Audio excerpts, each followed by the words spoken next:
Hi everyone, it's Siona from Honouring ME Crochet, and I'm here again on our Friday evening to come and show you how to do another stitch tutorial, and this week it's going to be the crab stitch.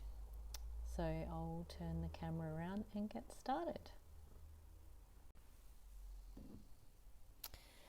So what I've done is I've just quickly made a little coaster, and what I'm going to do is border it with the crab stitch. I quite like the crab stitch as a finishing edge to blankets or coasters when you don't need anything fancy, you don't want to take away from the details of the squares or stitches, and it's just a nice simple way to finish it. It gives it a much firmer edge. So to begin, essentially crab stitch is just a single crochet backwards. If you do UK terms, then it's a double crochet backwards, and while it's a simple stitch, it can also be a little frustrating until you get used to what you're doing. So for this one, I'm going to start working the final round, and we just begin with a chain one. Now normally this whole coaster has been made with single crochet, so normally I would work into this stitch, but instead, because it's a crab stitch, I'm going to work to the other side, and you simply insert your hook in, pull up, yarn over and pull up a loop, yarn over and pull through. So it's a little bit tricky working backwards. Can't say I'm a fan to start with. Okay, doesn't look like much yet. Hi Sharon. But then the next one, so we'll work into the next stitch, just insert the hook, yarn over, pull up a loop, yarn over and pull through both. That was a little bit easier. And again, so now we just keep working backwards. Yarn over. And you can see it starts to form sort of, it gives a nice little kind of curled look almost, and becomes quite stiff. I wouldn't recommend doing row after row of it, because working into it for a second row just becomes too confusing and difficult, in my opinion. So I just always use it as the last row on anything if I use it. And some of the trick as well, because it gets a little bit stiff working backwards, is kind of pull that loop a little bit more than you normally would before inserting. That helps to pull it up that bit easier. How clearly it's coming out. And then once you get, it's a little slow always to start with, but once you get used to it, it's a bit easier. So you can see it turns kind of little. So we've got, this is all single crochet under it, and this is crab stitch, which is the same stitch just backwards. You can see it just ends up kind of simple, but it's got a nice design to it. And yeah, the trick, yeah, as I said, pull that across before inserting. I normally work the hook down or kind of sideways as well to make it a bit easier. Once you've done a few, you start to get a bit of rhythm. And just work all the way around. I probably should have made a smaller coaster.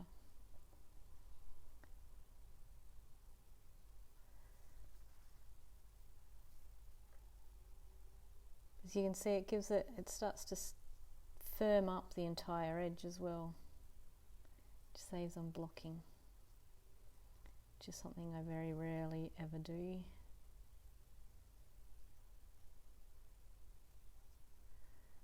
It's a bit hard to keep showing it to you because it keeps having to pull away.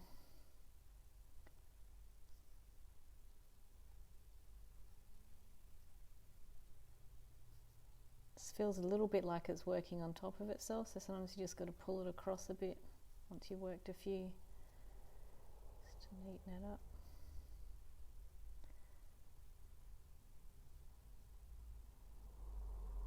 So if you've tried it and it's felt difficult, even though it's a simple stitch, it's because it kind of takes a little bit used to getting comfortable with the hook working backwards. Not getting caught up. I always found to start with it, we'd get caught up a lot more often. Oh, now I've lost my yarn, excuse me. That's why yarn bowls come in handy. Which I should be using.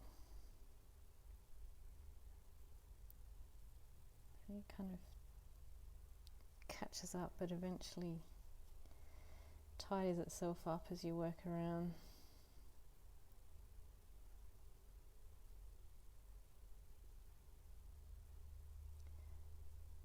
So you can imagine it's not super fun. I have done this for borders of entire blankets.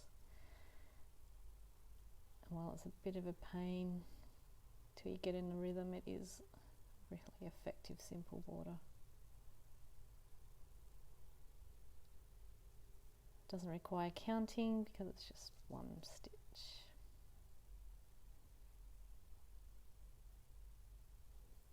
See, it kind of just pulls itself.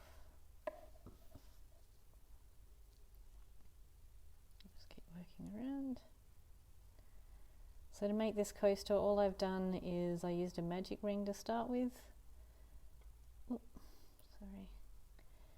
And I worked 8 single crochet into the ring, and then I just kept working, increasing each round by 8, so 2 single crochet into each stitch the second round, then 2 into every second stitch the third round, 2 every third stitch. Get the picture. Yeah, I know it takes a while too, Sharon, but it's awesome. Once you get comfortable with the hook more than anything, I think.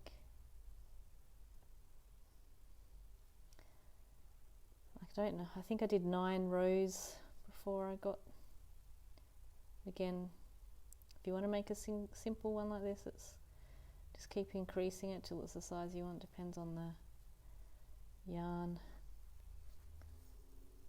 and the hook. I'm using paint box cotton DK in a size 4 hook.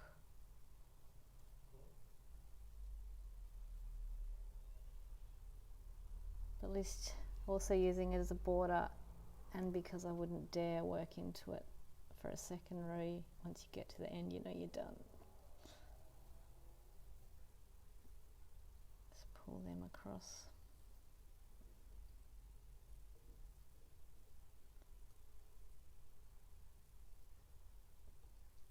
You can see it kind of jumps on itself.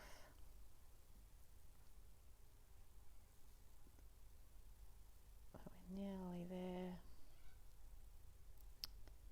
Just realised again I didn't bring scissors.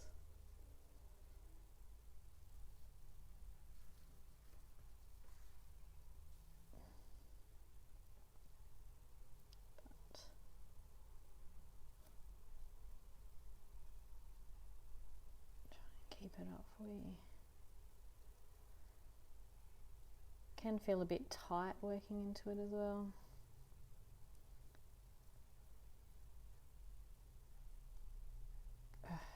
Sorry. Getting there.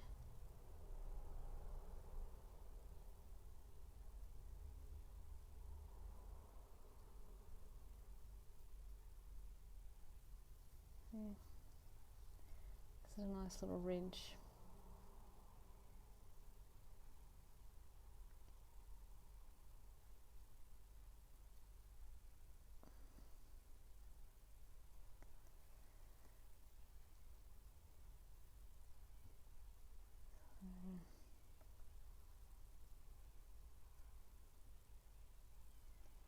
I think if you go, I've got a free pattern that it's the vintage blanket. I did use that this stitch as the border on that one, just because it had such a detailed square. I wanted to keep the border simple. Okay, that looks like, I'll do one more. Okay, so that's it, and then you just slip stitch as well, kind of backwards. I essentially just find anywhere to put the hook. So work into the top, kind of. Just yarn over, just do a slip stitch as normal. Doesn't want to pull through.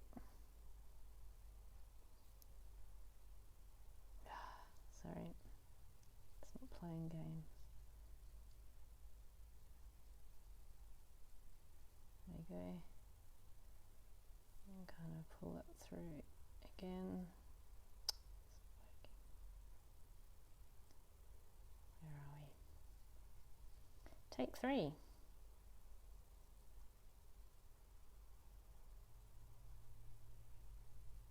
Turn it around. Slip stitch. There we go. That's good enough. And then I would fasten off, but I don't have scissors here. So I didn't do my stitch count very well when I was making the coaster, but there you go. It's a little coaster. Nice rigid crab stitch. So that's it for this one. Those of you that if you're not seeing it live, I recommend you join my Facebook group for help and ideas so that you can have a say in which tutorial we get to see. But that's it. I think I'm going to pour myself a glass of wine and put some PJs on, even though it's only 5:15. It's that kind of Friday. So thank you. Thanks for popping on, Sharon, and my husband that's sitting there in the background watching while he watches football. And I'll see you all next Friday. Hi Deb too. Bye Deb. Alright, thanks everyone.